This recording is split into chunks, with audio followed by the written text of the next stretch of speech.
You're listening to the Archaeology Podcast Network.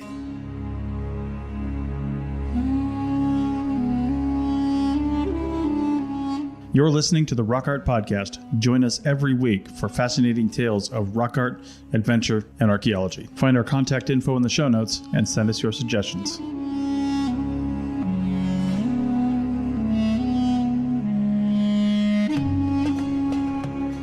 Welcome, everybody, to the Rock Art Podcast. I am your host, Dr. Alan Garfinkel, and this is episode 157. We are very blessed and very honored to have a couple of remarkable scholars with us today. And they are Maria Guagnin, Dr. Ceri Shipton. Maria is a researcher at the Max Planck Institute of Geoanthropology, and her work focuses on prehistoric settlement, rock art, environmental change in North Arabian Sahara, and she integrates field archaeology, archaeozoology, and digital survey techniques to help her interpret human environmental interactions during the Holocene. And with Ceri, he's the senior lecturer in archaeology at the Australian National University, investigating human behavioral evolution, particularly across Africa and Asia. His research explores technological innovation, mobility, and adaptation through the Pleistocene-Holocene transitions. And they've been working together to try to deal with some of the challenging questions about changing climates, landscapes, and symbolic expression shaping early human societies. So, Maria and Ceri, are you with us? Yes, we are. Yes, here. Fantastic. So, why don't you take a moment to introduce yourselves and maybe talk a bit about how you ever got involved with archaeology in general, and specifically the study of rock art, paleo environment, whatever people that listen to this particular podcast understand. We take a very broad brush to that topic. I talk about paleo religion. We also talk about prehistoric socio-political organization and all things rock art, especially, as you were saying, some symbolic expressions and trying to understand or try to grapple with the imagery and what it might have meant or could mean to us today. Yes, I ended up with the rock art and environment, mostly accidentally, really. I worked on a project in the Sahara many years ago with Charja Barnett, and that sort of led to a PhD looking at the rock art and just the sheer nature of the animal species that you can see in it led to sort of me looking at environmental changes. And then after my PhD shifted to Arabia, to the Paleo Deserts Project, where I met Ceri, and we started doing field work in Arabia and looking at the rock art of Arabia. And I started working in Arabia with Mike Petraglia, looking for early Homo sapiens Middle Paleolithic sites, sort of 75,000 years old. And we were working in this area called Juba. And while we were looking for these Middle Paleolithic archaeology, we kept seeing these beautiful rock engravings. And so we became really interested in these as something of a much later period in time. And then that's when Maria came on to the project. So it sounds remarkable. So it's a series of almost a coincidence in which you both connected. Tell us a little bit about the recent efforts that resulted in that remarkable article that I alluded to, in terms of understanding this potential hiatus in human land use patterns. Yes, so we were working in Juba together, and we wanted to sort of see the wider landscape. And one afternoon, we took a recce with our Saudi colleagues that involved some very adventurous driving. And we drove quite far, and in the late afternoon, we found this really fantastic rock art site with very large camel engravings. And it was very hot and we were very tired, but there were some lithics on the ground, and it was decided to dig a little test trench. And then we found a lot more than we thought we would. And also, when we sent the samples to the radiocarbon lab, everything turned out a lot older than we thought it would be. And so Ceri and I thought, well, actually, we need to look at this a bit closer. We need to apply for some funding to go back out and revisit the site and a few others in that area to see whether we can find more and whether that can help us date the rock art. What did you find at that initial discovery that really hooked you into this research theme? Well, from a rock art perspective, it's a fantastic site that has these really big sort of filler boulders with cracks in them. And in the cracks, there are these really large engravings of large camels. On one of them is a whole family with a mother camel, father camel, and baby. And then nearby, a few hundred meters further north, is another panel that is in low relief. So they're really spectacular images. And also, it was one of the few times that we found a lot of lithics. And the lithics that came out of this test trench, there was one in particular that was this really unusual, distinctive type that I've never seen before, with this type of retouch called Hell 1, this sort of invasive backing retouch, if your listeners know something about lithic technology. But that is a specific type known from the Pleistocene-Holocene transition in the Levant. So this really made us think that we had genuine archaeology of that age, and also perhaps some long-distance connections as well. What was the age of that initial discovery? I think it was about 13,600 BC, something around, not BC, BP. BP. Yeah. BP. Yeah.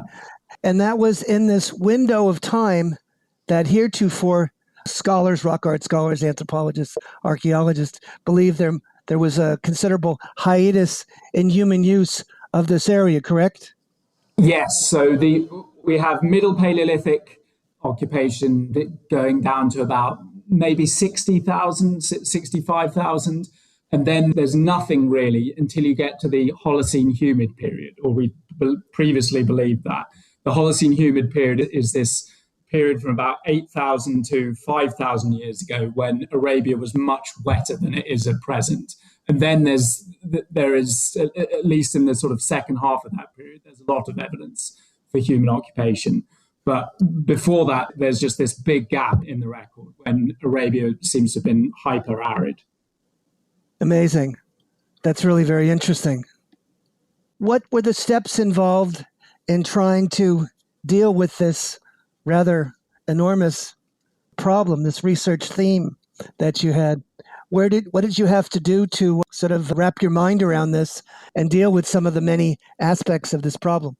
Yeah, so I think one of the key issues we had to start with is how do we link this to the rock art? And this place where we had the test excavation, the trench was not exactly underneath the panel. It was, maybe 5 meters, 10 meters away from it. And the trench was quite complex. But then we had heard of 2 panels nearby, and we thought, let's visit those. And then when we went to see them, we actually realized they were connected to whole landscapes of rock art and to more lithics. And so that's where we got lucky at a place called Jebel Arnan, where actually the lithics were directly underneath the panel, including one of the engraving tools. And so slowly we were able to piece together the archaeology and the rock art. And that then helped us to go back to the first site and say, actually, now that we know this is how it links, that we can interpret this trench better. So was it because it was a single component rock art site that had the rock art images and the archaeology in intimate association? Yes, so that's sort of one of the key things. If you only have rock art from one period, then it helps with the archaeology that's nearby. And that's actually quite rare. Often there's like a palimpsest across lots of different phases, and that makes it harder to link. So yes, in these locations, we only had this very ancient rock art. Yeah, I think we got really lucky with this Jebel Arnan. Yeah, it's very fortunate. That's a rather rare circumstance. I was impressed by the nature of this imagery. These you alluded to that they were sometimes life-size images of these animals. Am I correct?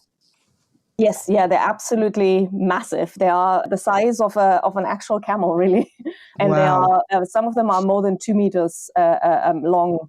Yeah. Now, besides the animal subject matter, there were other elements, other images that were there on these rocks as well. Were there not? It was mostly animal images. So we have camel and we have a lot of wild equids. So we don't know whether these are African wild ass or onager, because in the rock art, in the outline, that would look fairly similar. We have gazelles and we have ibex, and we also have one wild cattle, aurochs. Now, you had images of people? Yes, so we can tell that underneath there are even earlier images, and they are of people. And there's 2 phases that we can see. Yes. So there's one early phase that has these women with sort of very pronounced curves. So they're really beautiful. And then we also have large human figures that have sort of in very simple outlines that we found. So there are women figures that are more ancient than even the imagery of the animals that you've alluded to. Any idea how old they could be, either minimum age or anything like that? Well, we are now sort of trying to link them to this all this archaeology that we found in this Right. bench that Ceri mentioned with the tool, with the Hell1 retouch. And so because we now know that the engraving tool that was used to make the camels was bracketed by OSL dates to around 12,000 years ago, we then conclude that the other images must be older and must be linked to these earlier radiocarbon dates that we've been getting. Do you think that these human images could be supramundane beings, deities, or shamans? And would those be correlated or the same age? Would they be doing hunting? Would these be hunters and gatherers, foragers at that time? It would have been hunter-gatherers, foragers, and I mean, they just look like very beautiful women. So I'm not really sure whether there were spiritual beings or not. We've previously known of similar figures like that, but didn't know what time period they may come from. They often have sort of braided hair. Sometimes they have garments or belts. So they can be quite detailed. Skirts. Cross skirts, okay. Yes. Interesting. Then there's no ethnographic analogs, obviously. You're talking about thousands of years, correct? Yes, yeah. There's no parallels that we can draw on. Yeah. So how do you go about interpreting or dealing with the element of interpretation with these sites, given the lack of ethnographic material? Well, my assumption is always that there is clearly a symbolic element in there, that a lot of that we can't decipher. And so I'm sticking to what we can decipher and then sort of moving towards other elements that we can see in there. So going from the known to the unknown, correct? Yes, exactly. Because, I mean, they are representations of things that these people were familiar with, that they saw in their environment, whether that is the women, so they had a particular way of dressing or wearing their hair, which is reflected. And with these animals, they were clearly very familiar with them because they have a lot of detail. There's the hair and skin folds and sinews and nostrils, and, they really knew. Very natural and realistic. They're in no way abstract, correct? Yeah, no, they are extremely naturalistic. And these earliest camels, it almost looks like they show individuals, with their lumps and bumps and the way that particular animal looked. Well, let's break it off there, and we'll pick it up on the next segment. See you in the flip-flop, gang. Welcome back, gang, to the Rock Art Podcast. We're in the second segment of episode 157, and we're talking to a couple of remarkable scholars who have done tremendous research in rock art, but also in the association of rock art with environment, of archaeology, and the interrelationships between those areas, which are not well known. Have you faced that at all, Maria or Ceri, in terms of trying to deal with the integration of paleo-environmental data, archaeology, the dating issue, the hard archaeology, and then relating that to the symbolism that we have with rock art? That's something that's, to articulate those data sets is not so easy. Yes, that is hard, obviously, because first of all, you need to know the date to be able to link it to the environment and the archaeology. And as we all know, in rock art, that's always the challenging bit, which is where Ceri and I got extremely lucky with this Jebel Arnan site, because not only did we have the actual engraving tool in a datable archaeological context telling us it's about 12,000 years old, we worked with a team that studies the paleo environment that had come to join us in the field season, and they looked at paleo lakes near these rock art sites that we were finding, and they were dating the paleo lakes, and they came back of a similar age as the rock art. And so we actually ended up having this two-pronged approach, which was really unique, I think. Tell us a bit about paleo lakes and about what the environment was like when the images were being fashioned.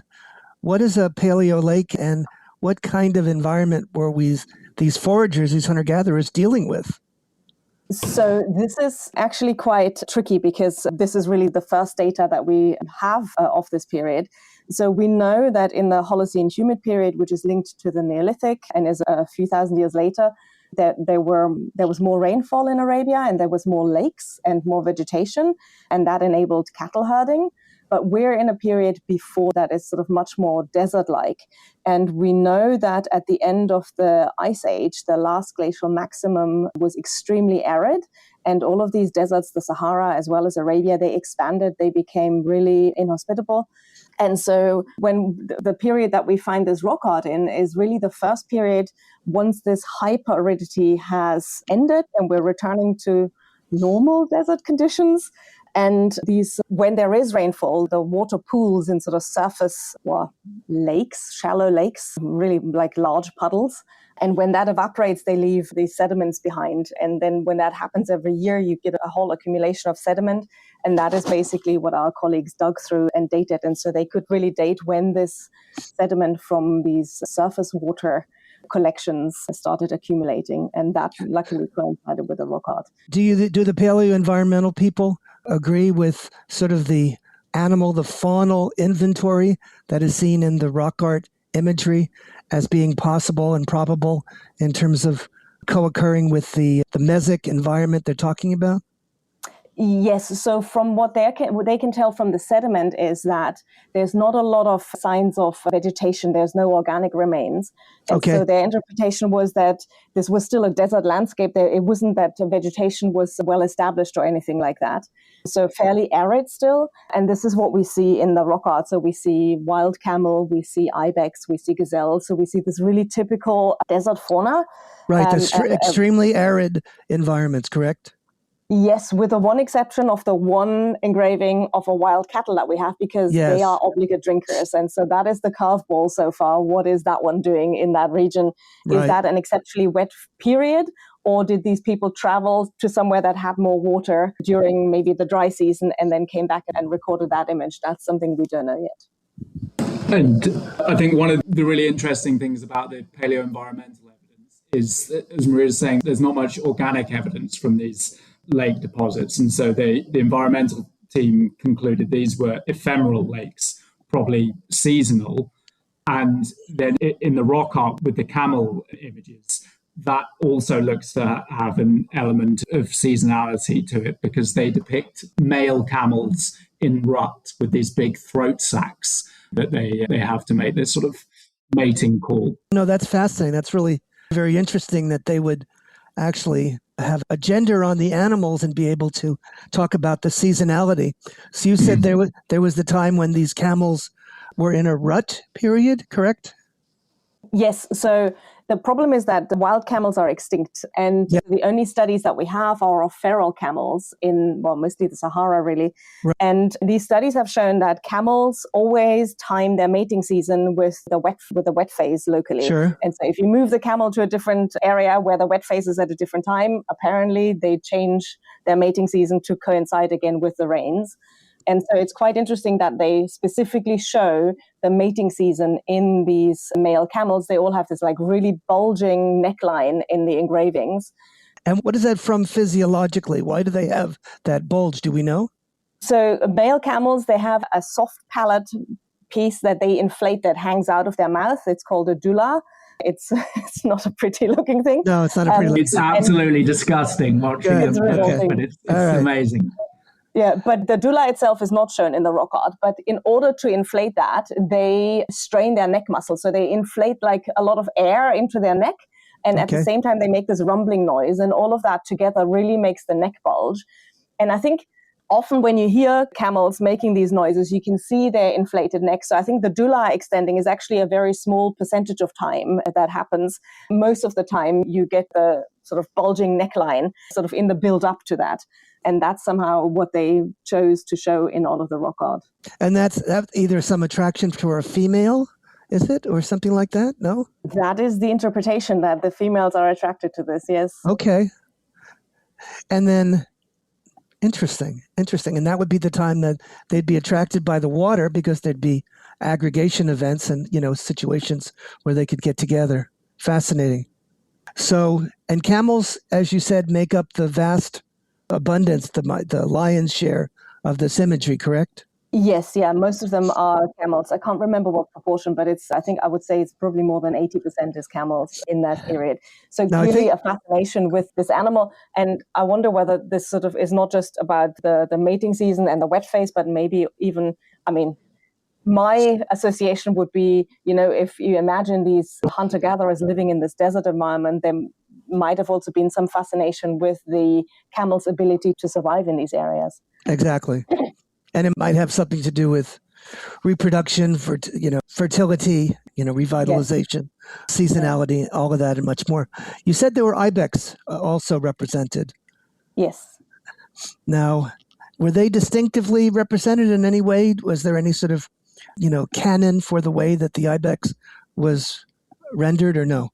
Yes, they're all male, shown with these really beautiful big horns. But that is not just in that period, like throughout 12,000 years of rock art production in Arabia, it's always a focus on the male ibex, and presumably because they have these big horns.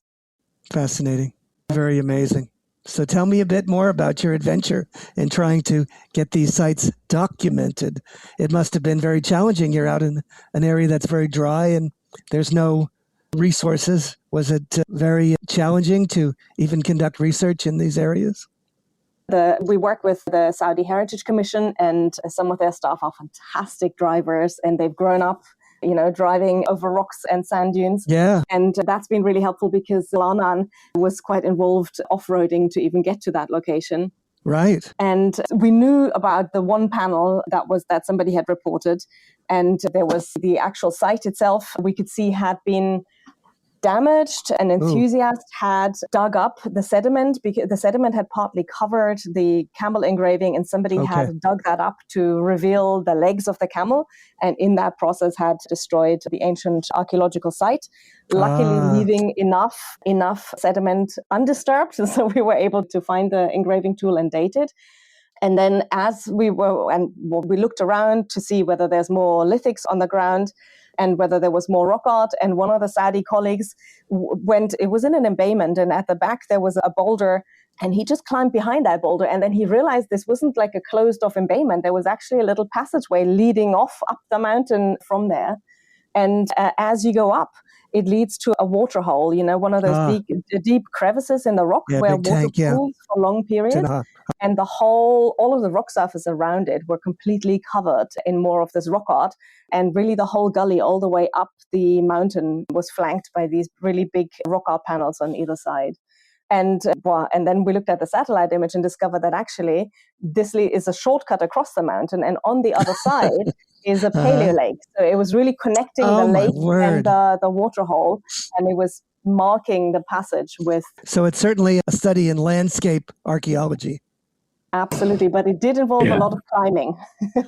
Yeah, a lot of climbing and a lot of good fortune and a lot of creativity. Tell the story of the Jebel Mizma discovery. Please. So this other site, Jebel Mizma, we'd been there before and seen that there was individual camels on isolated boulders at the base of this Jebel, this big mountain, and we went back to excavate underneath one of these boulders.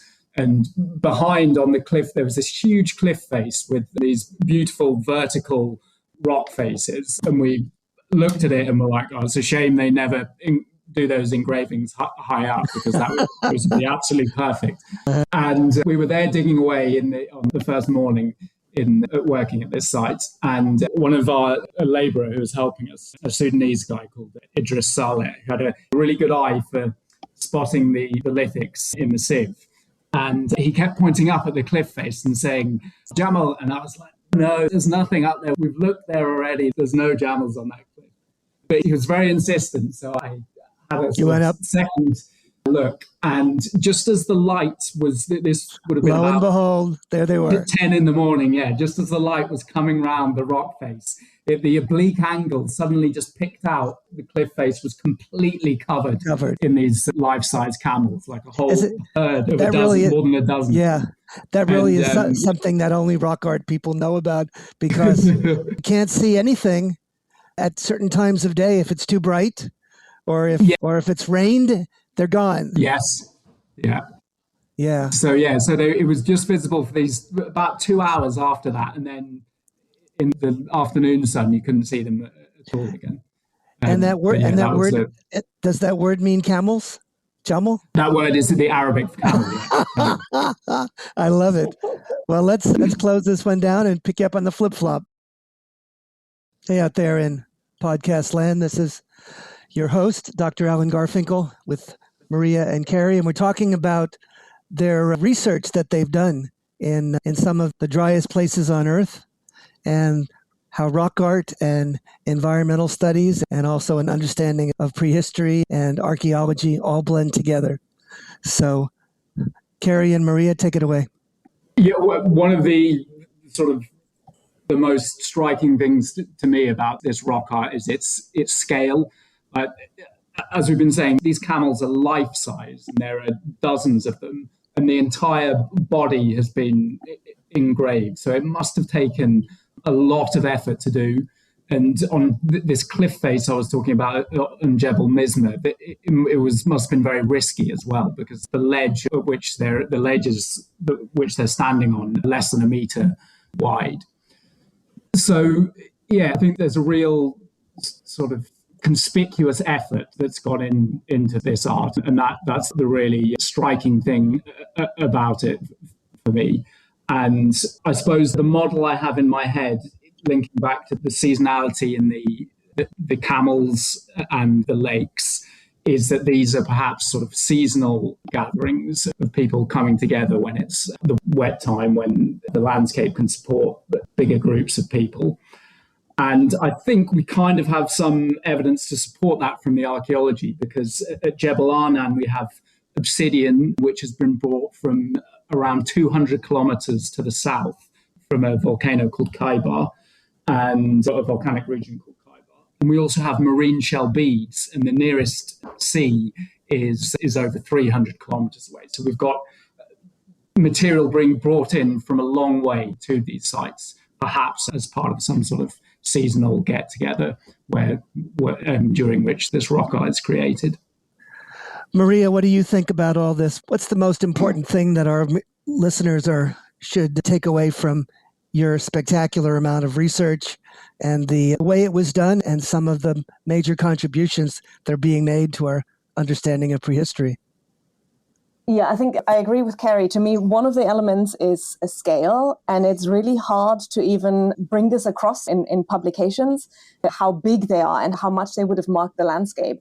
And as in a lot of desert environments, you end up with this black varnish on the rocks. So when these were freshly engraved, they would have been like these big sand-colored camels on the black rock surface. So they must have been extremely striking and really visible across vast distances. And for me, the second element is this practical aspect that we really started exploring this time. How did they even get to these various locations where they engraved? For example, at Jebel Mizma, climbing up 39 meters above the ground, hanging onto a narrow ledge while engraving.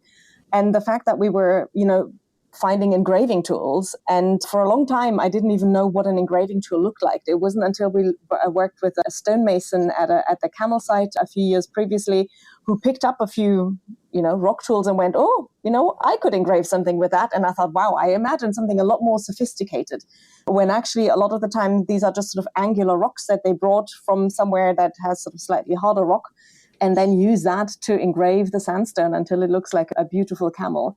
You had hypothesized the reason or purpose or function of these images. Why don't you say a few things about that? Yes, so the way they are distributed in the landscape seems to suggest that this is when people come together at specific times of the year when there's water around. We know from sites that have large camels, like the camel site, that they spend a lot of time engraving them. So the whole community must have somehow worked together in, bringing the raw materials for the tools, in supporting those that engraved. At Jebel Mizma, we know they could climb up. They must have spent a lot of time up there engraving. But we also have panels where they must have used some sort of rigging system to keep the engravers up while they were doing their task. And so there is clearly an element of communal effort involved in these ancient engravings. that we don't quite see in the later engravings. So the sheer scale of it required multiple people to work together to make them happen. You mentioned in the article that I read something about these being possible signs or demarcations for others to know where the water sources are. Is that still something viable? Please. Absolutely. So in Jebel Anan, the rock art marks the path to the water source. So they stretch along a long gully that goes up the mountain. And as you walk along that path, it's a shortcut across the mountain that leads you to a water hole and then to an ephemeral lake.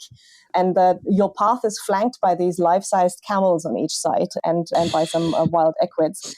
And in Jebel Mizma, this big panel, the big panel is high up, and then along the base, there's a lot of sort of smaller, individual panels with only one or two life-sized camels. So none of this is small, really. And it's right by an ancient lake. So it would have, again, been a small embayment looking over this lake. And the way to climb up to this high panel is actually via a water hole. So you climb up maybe 2 or 3 meters, and you get to like a big dip in the rock that collects the water. And then from there, it's really steep. And they've even carved footholds into the rock to give access to these higher panels. So a lot of planning and logistics went into making this rock art. Absolutely. What did any of the native indigenous people that are familiar with this country think about your effort? Did they go along with you and help you to get through this country? And what were their thoughts? Yes, I mean, they are absolutely fascinated because they love the fact that it's camels in the rock art and the fact that they mark water sources, because the water is so special for any people living in the desert. And so that obviously captures people's imaginations immediately. Did they assist you in any way in terms of locating sites or getting to the sites or having information about potential discoveries? Yes, yeah. So they help us survey and they help us get to the actual location. So some of the Saudi colleagues are drivers and some of the Saudi colleagues are trained archaeologists. Really? And they were really excited finding these panels. They were like gazelles climbing up the mountains. And sometimes it was a little bit worrying because it's quite precarious and high up. And I wanted to make sure everyone comes back uninjured. Yeah. And I had to call them back a few times to say, please don't go. But they have probably more used to this country than anyone else would be. Yes, but I think also everyone got a bit carried away with excitement, and I didn't want anyone to fall. To fall or have problems, exactly. Exactly. Well, very interesting, remarkable experiences. I'm rather envious, and it's very interesting. We, in America, I think, rarely find the percussors, the actual tools that are used to produce the rock images. I know occasionally, but very rarely do we find those. I think they were using stones that were made of this white quartz, which was rather good on the basalt. I know that my colleague has done some XRF on some of these sites that are made of desert varnish and has been doing some direct dating of those. It'd be interesting to see if any of that would be helpful to you or not. I don't know if his instrument or if his ability goes back over 10,000 years, though. Yeah, I have worked. Is that a Meinrad Andrea? Yes. I published with him, please. Yeah. Yes. He's lovely. I have worked with him on rock art sites in Saudi Oh, you have? Arabia. Okay. Yeah. But there is a maximum age where the erosion outstrips the varnish buildup. And so that's really the problem. So up until the Neolithic, he can date them and it works. It's really amazing because it works like OSL dating. So for rock art, I mean, that is really an incredible resolution. But these large camels, they're really beyond the method. They're beyond the angle. Yes, and a lot of them are eroded to a degree that often the varnish and the whole rock surface is really degraded.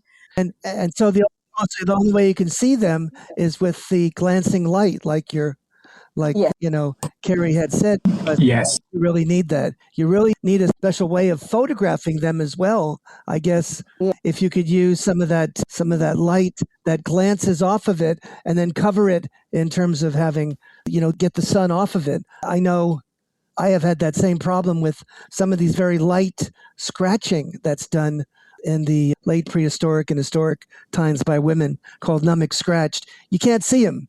You absolutely cannot see them. And it looked like to me from the photographs and the information that I read that this material is of the same, tapestry. Am I correct?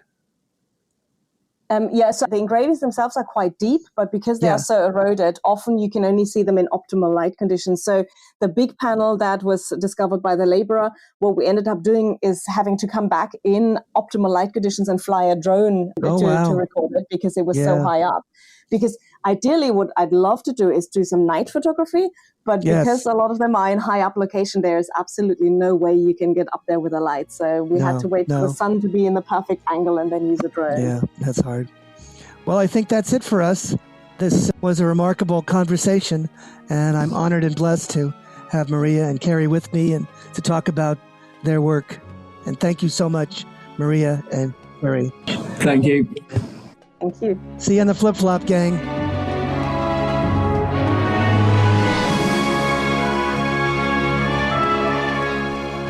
Thanks for listening to the Rock Art Podcast with Dr. Alan Garfinkel and Chris Webster. Find show notes and contact information at www.archpodnet.com/rockart.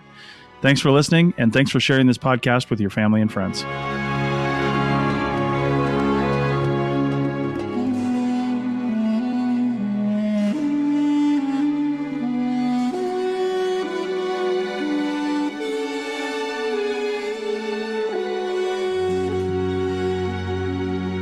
Thanks for listening to this podcast. The Archaeology Podcast Network's chief editor is Rachel Roden. Our executive producer is Ashley Airy. Our social media and newsletter coordinator is Matilda Siebrecht. The APN was founded by Chris Webster and Tristan Boyle on December 1st, 2014. We're supported by our amazing podcast hosts, many volunteers, and listeners like you. Check out membership at www.archpodnet.com/members. This has been a presentation of the Archaeology Podcast Network. Visit us on the web for show notes and other podcasts at www.archpodnet.com. Contact us at chris@archaeologypodcastnetwork.com.